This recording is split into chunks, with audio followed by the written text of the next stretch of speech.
Ya, selamat malam semuanya. Selamat datang di Ekolatan kelas sekarang. Sebagai agenda dari Ristek Himakel. Perkenalkan, nama saya Kori Hirmia Samudra dari Ilmu Kelautan 2019. Nah, di sini seperti yang sudah kita rencanakan ya, melanjutkan ekolatan yang pertama yang sebelumnya diisi oleh Kak Gilang dengan materi pengenalan tutupan-tutupan karang dan juga bagaimana metode sampling yang baik dan benar. Nah, di sini kita menghadirkan pemateri lagi, yaitu ada Kak Faras dari Ilmu Kelautan 2017. Nah, di sini nanti materinya berhubungan dengan pengolahan data dari tutupan karang. Ya, kurang lebihnya seperti itulah. Mungkin waktu dan layar kami persilahkan buat Kak Faras. Monggo, Kak. Oke, sebentar ya. Yoi. Nah, ini kalau misalnya teman-teman ada yang mau on cam juga boleh, atau misalnya nggak kuat sinyalnya nggak apa-apa. Semoga bisa menyimak dengan baik ya.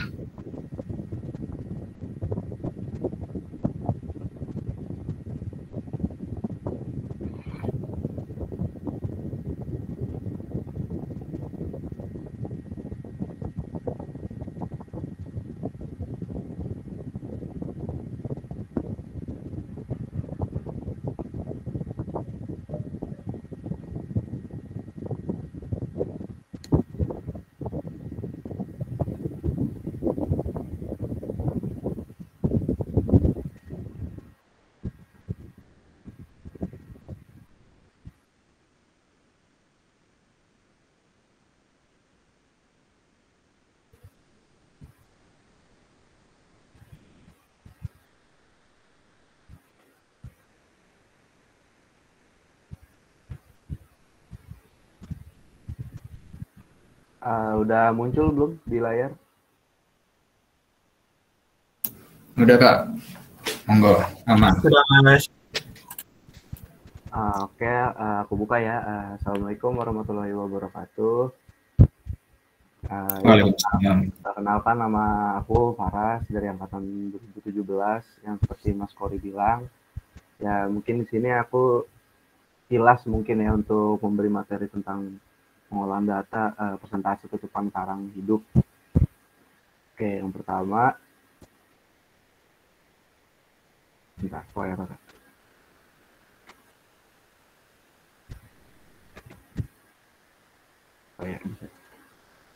yang pertama ya, langkah olah data tutupan karang. Ini sih simple sebenarnya kalau langkah-langkahnya. Yang pertama, harus punya data sampling, entah itu primer atau sekunder, tergantung nanti ketika kalian untuk melaksanakan KP atau penelitian nanti itu bisa langsung ke lapang atau mengambil data primer ataupun menjalin kerja gitu, menjalin hubungan kerja sama instansi itu dan mendapatkan data sekundernya. Terus habis itu yang kedua harus punya softwarenya. Software itu tergantung gitu. Kalau yang untuk sekarang aku kasih materi ke kalian itu mungkin dari yang simple dulu, dari Excel ya, dari Excel. Terus harus punya ya rumusnya, rumus untuk mengolahnya itu. Rumusnya itu nanti diolah di Excel-nya. Lalu hasilnya itu untuk hasil akhirnya berbentuk grafik. Nah, ini salah satu contoh data samplingnya yang akan dipakai nanti. BTW ini data KP aku ya. KP aku kemarin di Pulau Pari tahun lalu. Terus ini dari yang kode-kodenya ini tuh ada nih kategori dan kode liveformnya yang seperti kayak DCA, CB, DCA. Itu ini ACB itu ada branching, ACD itu oral digited, terus ACE encasting, ACS substansive, seperti yang sudah dikasih tahu di materi sebelumnya mungkin sama Mas Gilang gitu ya. Oke. Terus ini rumus perhitungannya nanti dimasukin saat ketika kalian mengolahnya di Excel. Ini mohon maaf ya, kebalik ini kayaknya nih, NI-nya. Atau L-nya tuh di sini, NI-nya tuh di sini ya, salah kebalik. Sorry. Terus ini hasil grafiknya seperti ini. Oke, mungkin untuk PPT-nya bisa segini mungkin ya. Untuk selanjutnya paling ke Excel-nya. Bentar ya.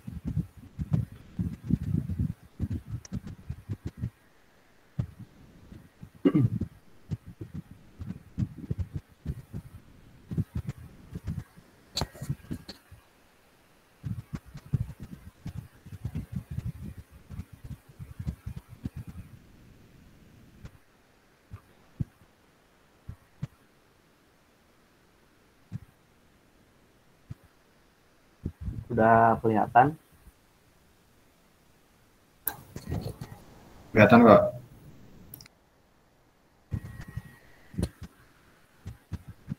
Oke, yang pertama ya, kan udah ada datanya nih ya. Mungkin kalau bisa ya, mungkin kalau ingin yang benar-benar mendalamin teman-teman semua yang ada di sini,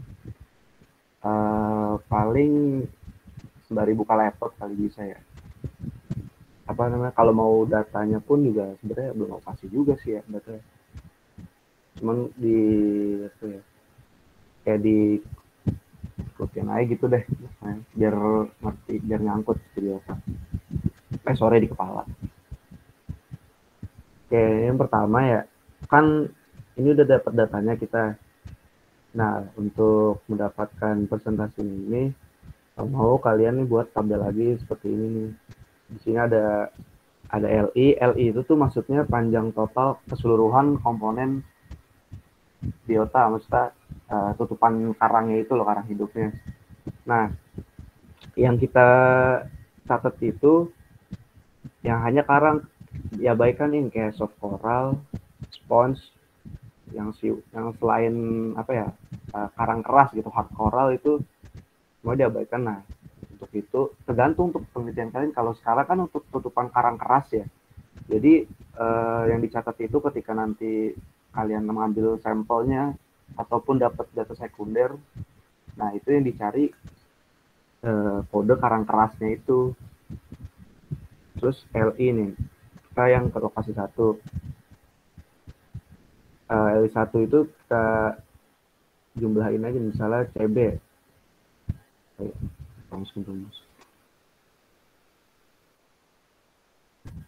Nah, ini CB.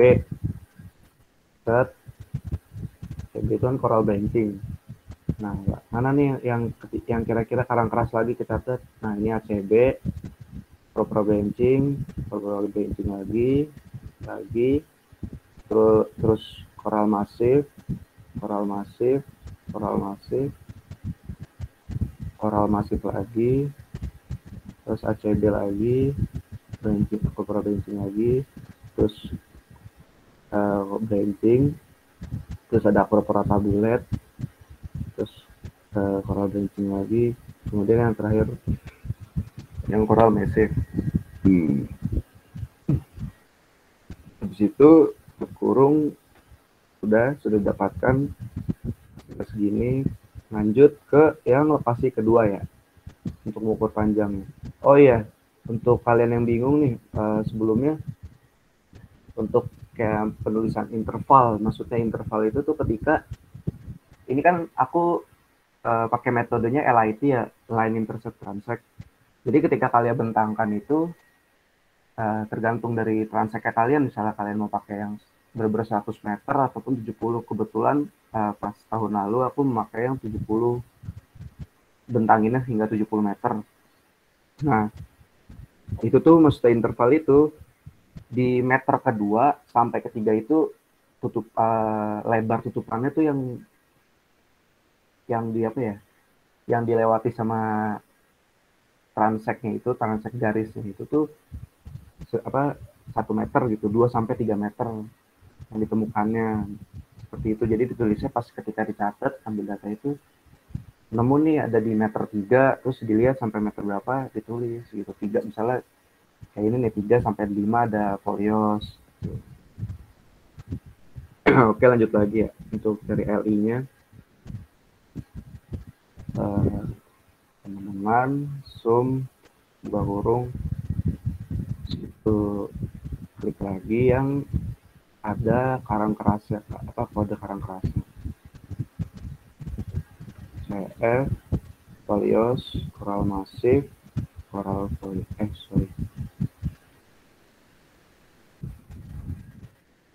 folios, terus CB atau coral branching, terus ada coral encasting, ada coral branching lagi, coral branching, coral masif, ada coral submasif. Oke, sudah dijumlah. Nah, selesai gini. Lalu untuk untuk langsung masukin rumus yang tadi nih, yang tadi aku kasih tahu di PPT, kita langsung di sini aja nih, kolom sini masuk. Rumusnya itu tadi ya, teman-teman. Ini lokasi pertama kan ya, lokasi pertama. Lihat lagi nih di sini, ini diklik, terus di slash, masukkan ini, L itu tuh 70, maksudnya itu tuh panjang transek yang dipakai gitu. Tadi aku bilang, kalian terserah nanti pas lagi penelitian atau kerja praktek itu, ketika ingin mengambil data langsung, ditentuin dulu mau langsung 70 atau 100 gitu. Untuk menentukan rumusnya juga, jadi mempengaruhi. Oh ya lupa. Sorry. Dikurung dulu.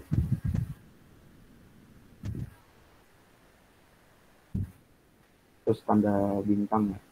Lalu dikali 100. Nah, hasil yang dapat ini 16,1%. Terus lagi yang lokasi kedua, masukkan lagi rumusnya. Tinggal di blok-blok aja sih mungkin kalau simpel ya untuk rumusnya. Untuk gampangnya yang tadi aku bilang, untuk dikasih tabel gini aja, tabel yang seperti ini. Jadi nggak pusing-pusing lagi nyari mana angkanya. Gitu. Terus di slash lagi L kurung bintang 100. Dan jadi hasilnya itu yang lokasi kedua persentase 69,3 gitu. Oke, kita tulis sini, mungkin kita copy di sini ya, pindahin ke sini.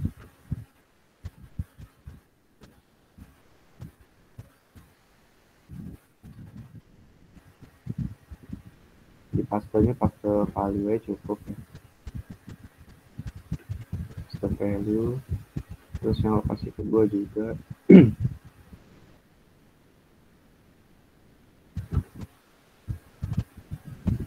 Oke, situ langsung ngebuat grafiknya ya. Grafik itu kita ke insert. Mungkin ada yang belum tahu ya, ini di insert, terus ini geser di tempat yang kalian mau. Terus select data. Situ di blok nih yang ini nih. Nah, maksudnya tujuannya aku membuat seperti ini tabel tuh untuk gampang gitu untuk membuat grafiknya. Jadi tinggal di blok begini sudah jadi. Nah, mungkin tergantung beda dosen nanti ya untuk kayak formatan untuk grafiknya tuh bagaimana. Kalau mungkin yang dari dulu aku itu biasanya seperti layoutnya itu, ini nih garis gridnya, garis ininya nih dia hilangkan. Tergantung nanti ketika kalian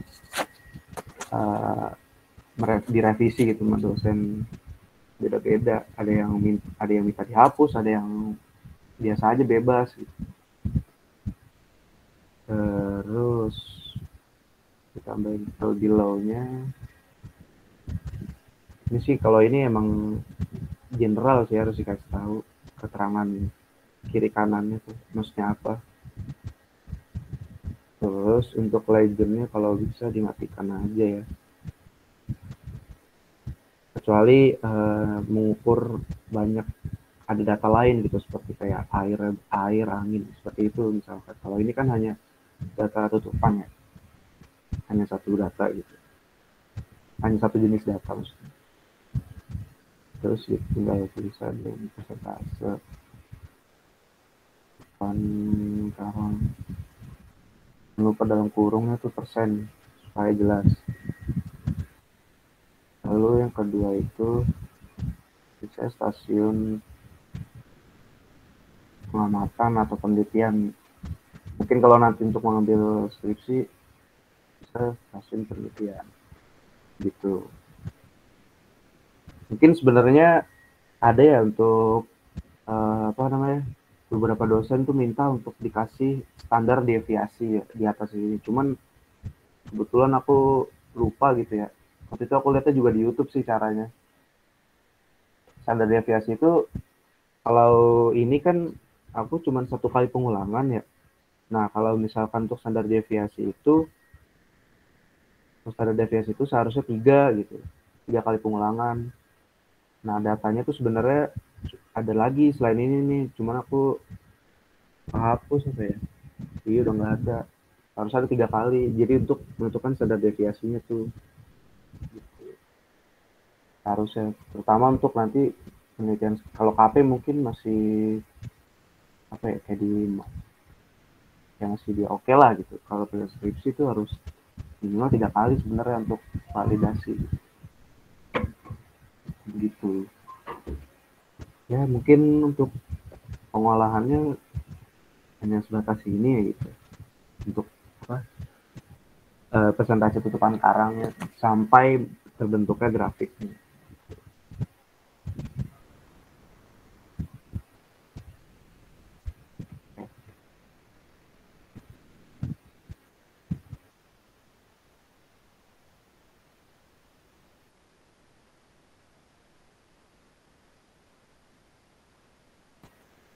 Oke, mungkin sekian yang bisa saya sampaikan mungkin di tutorial dalam Excel-nya gitu ya. Saya kembalikan lagi ke Mas Tori. Silakan Mas Tori. Oke, terima kasih ke Faras.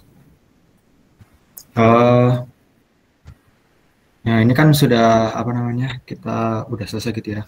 Mungkin gini aja, kemungkinan besar kan ini banyak yang dari angkatan 2020 terus juga 21 gitu ya. Nah kira-kira kan pasti bingung nih, kok tiba-tiba masuk data. Nah nanti di presensi itu kan setelah mengisi presentasi nanti ada Google Drive. Nah di Google Drive itu nanti bisa diklik aja, udah ada materi dari materi sebelumnya, nanti bisa di apa namanya, baca terlebih dahulu. Sebenarnya tutupan karang tuh apa sih, terus bentuknya gimana sih, jenis-jenisnya apa gitu, nanti bisa dilihat dulu nih. Nah setelah nanti sudah setidaknya memahami, nah baru nih nanti kita nyoba untuk memahami yang kedua. Nah mungkin mau nanya dulu Kak Faras, ini nanti Excel-nya boleh dikasih atau gimana Kak, biar buat ituan atau mana? Boleh banget, nggak apa-apa. Ini pun juga Oke, udah ntar. dulu-dulu ya datanya. Mungkin untuk belajar Oke, teman-teman yang untuk teman 18, 19, 20 itu tidak masalah sih. Mungkin udah yang 2021 kalau ketika ada di sini ya udah nggak apa-apa, pakai aja nih, nanti aku kasih. Terus mungkin aku kasih ke Mas Kori dulu biar di share gitu ya.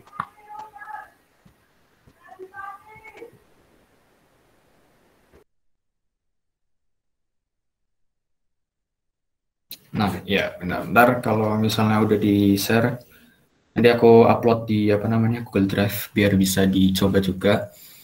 Karena kemungkinan besar sih ini Excel juga perlu lah buat latihan gitu.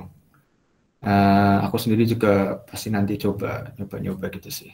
Karena di Coralogy semester 5 ini belum mulai praktikum ya, jadi lumayan nih bisa buat belajar tuh.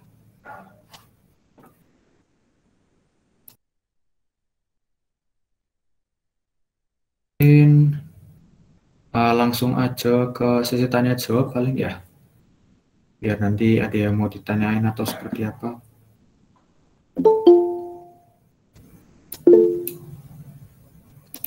Nah ya, itu ada link presensinya, silakan diakses, nanti Google Drive-nya juga bisa langsung di ini ya.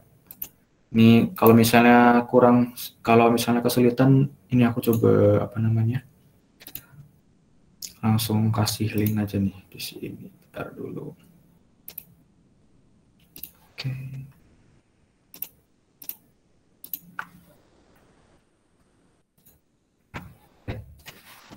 Mungkin apa namanya, langsung masuk ke sesi tanya jawab aja. Oke. Ya, monggo ada yang mau bertanya ke Kak Faras atau pokoknya bebas lah diskusi, mau terkait kemarin yang live from atau sekarang yang bagian apa namanya, pengolahan data. Yuk, sok monggo.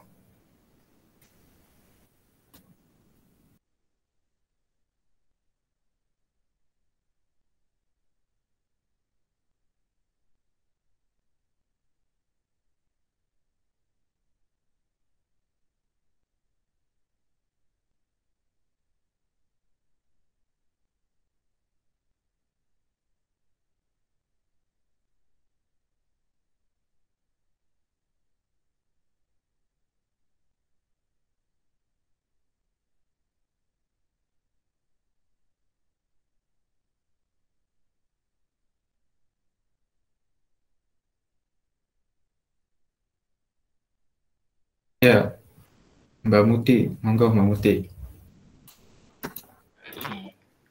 Makasih Mas Kori.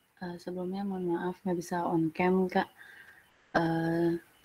Aku mau tanya Kak, untuk pengolahan data ini dia tiap metode itu beda-beda nggak sih Kak? Sorry kalau tadi udah dijelasin, aku kurang jelas soalnya tadi. Terima kasih.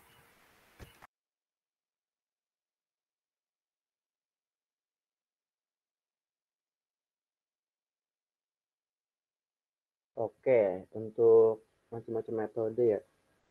Sebenarnya sih selain yang tadi aku jelasin itu ada lagi Mut, seperti pakai metode PIT, Point Intercept Transact, yang per titik gitu loh. Kayak nanti tuh datanya tuh bentukannya misalnya di titik, di transaksi misalnya titik 0,5 terus 1,5, itu lebih banyak biasanya, lebih kalau pakai PIT itu. Terus ada juga memakai CPCE. Nah, CPCE itu memakai software lagi, itu software itu pokoknya aku belum pernah. Mungkin yang bisa CPC seperti kalau ada Mbak Bunga di sini, ada Mbak Bunga, terus Mbak Litnun, Mas Gilang gitu, itu mungkin mereka yang bisa mengoperasikan CPC gitu. Kalau aku belum belum terlalu bisa gitu, mungkin harus ngasih tutorialnya. Kalau CPC itu lebih rumit lah kalau CPC, cuman hasilnya itu lebih valid ketimbang pakai metode tadi yang LIT, PIT. Sebenarnya PIT sudah valid, cuman kalau pakai CPC itu kan dia menggunakan foto gitu ya, foto-foto itu nanti dianalisis di aplikasinya itu, aplikasi CPCE-nya, untuk ditentukan di gambar itu tuh benar-benar mana yang karang keras gitu. Seperti itu. Sebenarnya kalau CPC itu nggak cuma karang keras sih, bisa mengidentifikasi makrobentos, terus ya seperti soft coral gitu, sponge dan lainnya gitu. Itu sih Mut. Oke Kak, makasih Kak atas jawabannya. Oke, sama-sama.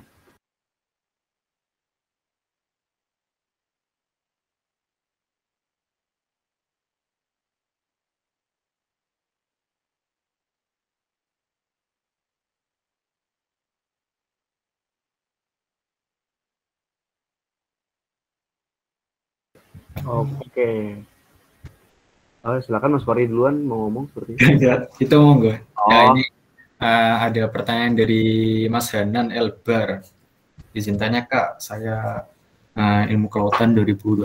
Wah, ini angkatan baru nih. kira-kira materi yang tadi disampaikan itu ada di semester berapa ya? Nah, mungkin bisa dijawab Kak Faras. Enggak. Materi ya. Materi ini tuh sebenarnya di mata kuliah koralogi. Kalau di kurikulum aku sih 2017 itu kurikulum lama itu di semester 5 kalau koralogi. Cuman untuk yang kurikulum baru kurang tahu aku tuh koralogi di semester berapa. Pokoknya mata kuliah koralogi deh kalau yang apa masalah karang-karang begini sampai metodenya itu Mas Hanan ya.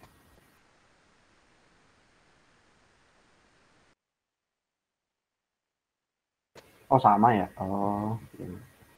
Mohon maaf nggak tahu. Oke, Mas sama. Ya nih, benar kalau misalnya pada tertarik nih di bidang karang. Nah, nanti di semester 5 ada yang namanya koralogi. Nah, di koralogi nanti ada dari dosen-dosen ilmu kelautan yang sudah kompeten nih. Nanti kita belajar bareng-bareng bagaimana sih karang seperti apa gitu, mulai dari dasarnya gitu ya. Nah, mungkin info aja sih. Nah, sebenarnya kalau masalah karang itu ya, dari dasar di semester-semester sebelumnya itu sudah sering dibahas gitu. Misalnya kayak di apa namanya biologi laut terus gitu. Nanti sebenarnya udah disinggung tuh, mungkin tapi belum apa namanya langsung menjerumus ke koralnya gitu. Nanti masih secara umum gitu. Nah gitu sih mungkin gambaran buat anak buat ini apa angkatan 2021 gitu ya seperti itu. Nah ini ada pertanyaan ini Kak, apa namanya? Pertanyaan dari Mas Alvan, tapi Mas Alvannya malu nih. Jadi nanti saya yang nanya aja. Tadi kan itu kan udah apa namanya di share ya bagaimana apa namanya metode perumusannya seperti apa. Ya. Nah, itu kira-kira pas apa namanya mengambil datanya itu kalau yang karang yang sudah mati atau misalnya kayak kena penyakit itu masuk dalam perhitungan itu atau tidak Kak? Maksudnya masuk dalam data tersebut atau tidak gitu Kak? Nah itu pertanyaannya, mau nggak bisa dijawab? Oke, untuk untuk karang yang ini ya yang istilahnya berpenyakit gitu ya. Kalau misalnya karangnya berpenyakit itu kalau didominasi ya mestinya masih hidup gitu. Cuman ada penyakitnya gitu entah itu black disease atau white white pox macam itu masih terhitung gitu, masih terhitung apa karang hidup. Tapi kalau misalnya benar-benar udah mati gitu ya, sudah mati benar-benar udah memutih gitu. Nah, itu nanti ditulis kategorinya DCA aja. DC, mohon maaf. Dead coral. Kalau misalnya ada alga di atas ya, jadi DCA. DCA itu kan tadi dead coral with algae. Nah, gitu. Seperti itu Mas Alpan.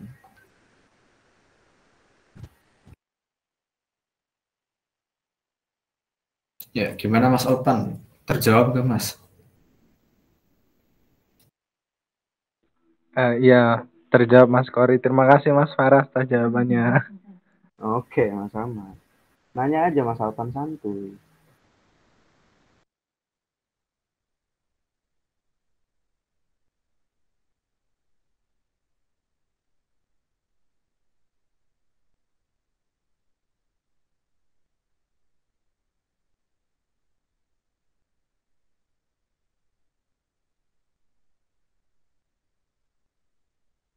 Ya mungkin kalau misalnya ada yang mau ditanyakan masih banyak waktu nih. Kalau ada yang penasaran gimana sih kemarin KP-nya Kavaras gimana gitu bentukannya gitu. Cara ngambil datanya gimana gitu kan boleh lah ditanyain sedikit-sedikit.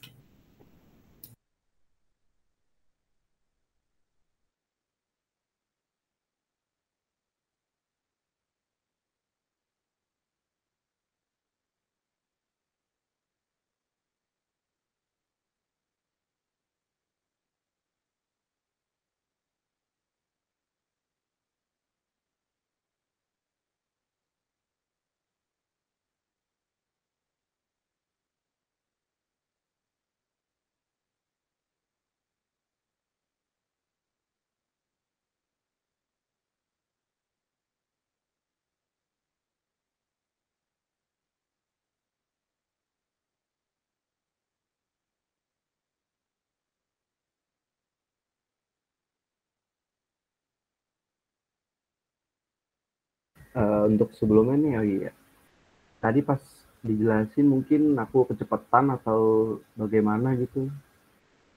Aku juga kurang tahu kan sinyalnya di sini juga nggak terlalu bagus. Ya, kalau pas dijelasin sedih sih aman kok Kak, kalau di aku. Ya, mungkin.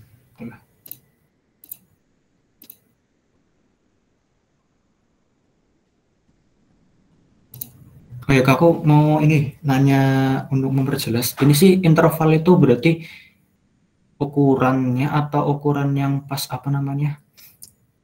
Kan sampling tuh berarti ukuran pas apa namanya? Jalur samplingnya atau gimana sih Kak?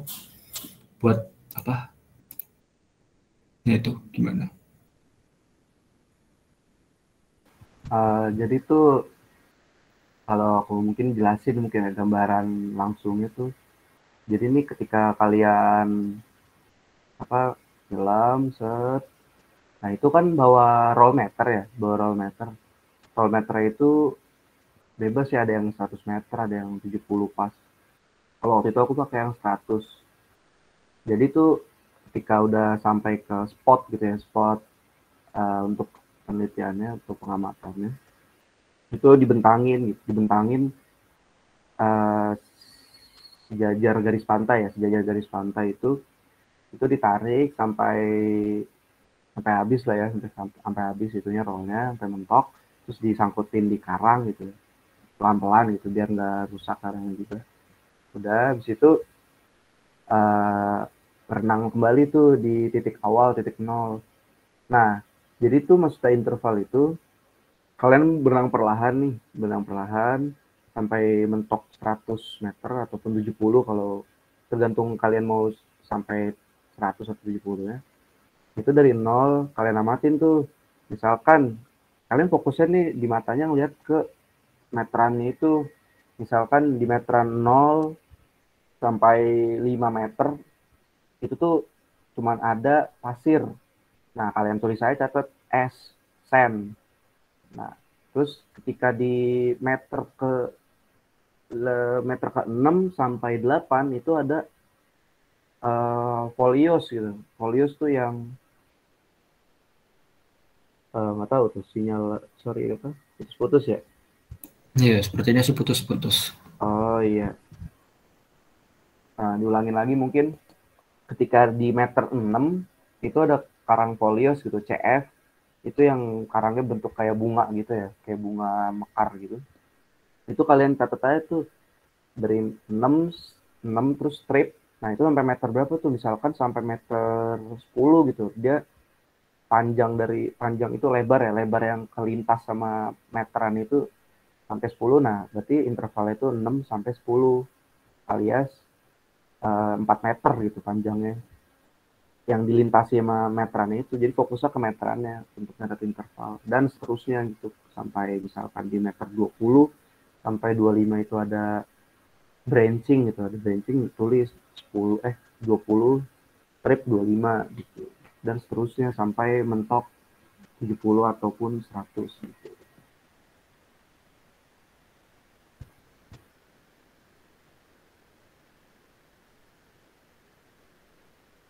Kalau roll meternya cuma 1 meter, mohon maaf ya Mbak, kayaknya itu auto di blacklist sih Mbak, ada terima datanya.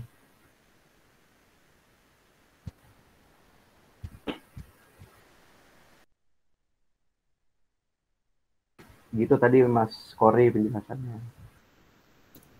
Oke, berarti nah tambahin lagi. Kalau misalnya kan misalnya sudah ikutin apa namanya meteran roll meternya gitu, terus jarak pandangnya kita tuh nyesuaiin jarak pandang apa pribadi gitu ya Kak, bukan misalnya 1 meter atau apa berapa itu. Jadi sesuai kita gitu ya Kak, sesuai pengamatan gitu kalau untuk jarak pandang gitu ya. Kalau jarak pandang itu sebenarnya sih diabaikan ya, kecuali kalau ingin meneliti ikan gitu. Kalau kemarin kan aku juga meneliti ikan, jarak pandangnya ya diperhatikan dulu. Tapi kalau untuk karang ini, untuk mengamati tutupannya sih itu nggak pakai jarak pandang, nggak pakai jarak pandang begitu.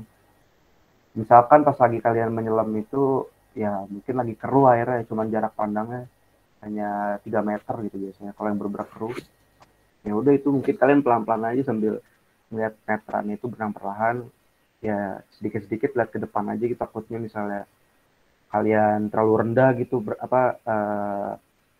renangnya gitu, jadi takutnya nabrak. Itu diperhatikan juga sih, perlahan aja renangnya perlahan. Kalaupun nyelam juga itu diatur buoyancy-nya atau daya apungnya gitu. Mungkin kalau yang udah punya sertifikat kayak gitu. Cuman kalau misalnya di perairan yang masih bisa pakai snorkel gitu ya, ditahan aja gitu ininya sih apa namanya, nafasnya ya, kuat, sering olahraga aja gitu kalau mau snorkel. Kalau aku kan kemarin ini di meter meter 9 atau di meter 9 di bawah laut ya. Itu nyelam jadinya. Kalau pakai snorkel juga nggak kuat nafas. Pengok.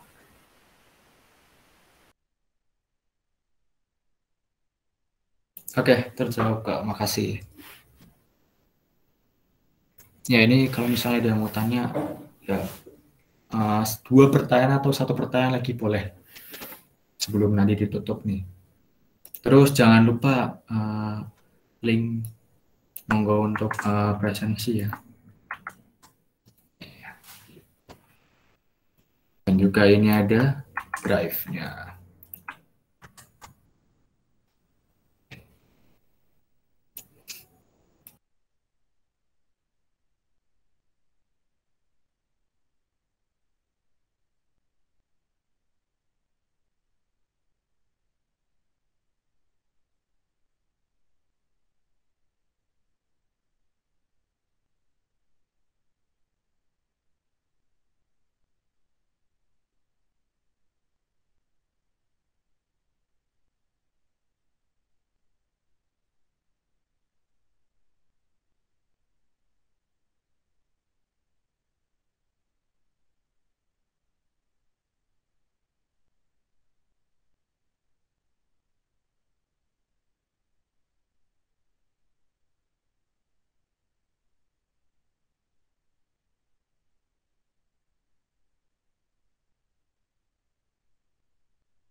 Ini mungkin sepertinya udah nggak ada yang mau nanya lagi gitu Kak. Gimana kalau ditutup gimana Kak Faras? Oke, kalau begitu ya. Bener deh, ada yang nanya lagi nih. Nanya aja. Nah iya nih. Mungkin kalau misalnya nanti mau nanya-nanya bisa lewat apa namanya kontak person. Nah nanti kalau mau boleh minta ke aku ataupun ke teman-teman Himakel gitu. Pasti punya kontaknya Kak Faras. Gitu aja. Kalau misalnya mau. Paling itu sih. Ya. Ya gitu aja nggak apa-apa. Nanya langsung aja. Ya. Oke, mungkin biar nggak terlalu kemalaman juga nih. Siapa tahu masih ada keperluan lain gitu ya. Mungkin kita cukupkan saja.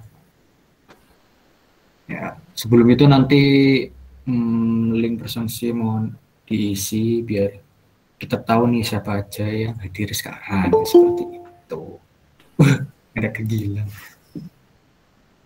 Halo Aduh, Kak Gila. gila. Telat sekali ya. Ya,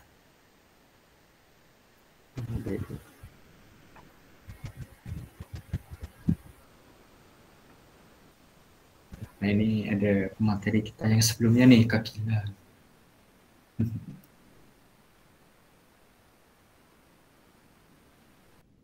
Ya, sebelum ditutup mungkin ada apa pesan-pesan yang mau mau disampaikan ke Faras atau tidak ada?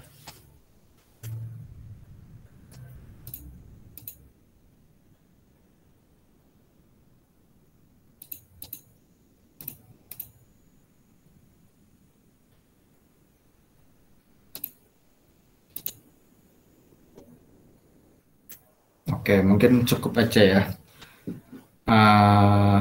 Ya, karena sudah tidak ada yang bertanya lagi dan juga semoga dari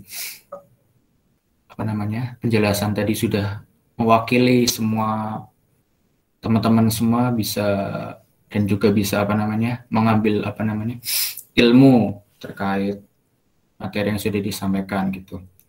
Mungkin dari aku sekian. Terima kasih buat Kak Faras dan juga teman-teman semua baik dari angkatan 2021, 2020, 20, 19, 18, 17, pokoknya semua yang sudah hadir, terima kasih sudah meramaikan Ekolatan Karang ini yang kedua. Nah, nanti kita rencanakan mungkin akan ada next Ekolatan ketiga atau seperti apa. Nanti bisa nih saran-saran mau materinya kayak gimana atau pengen mendalami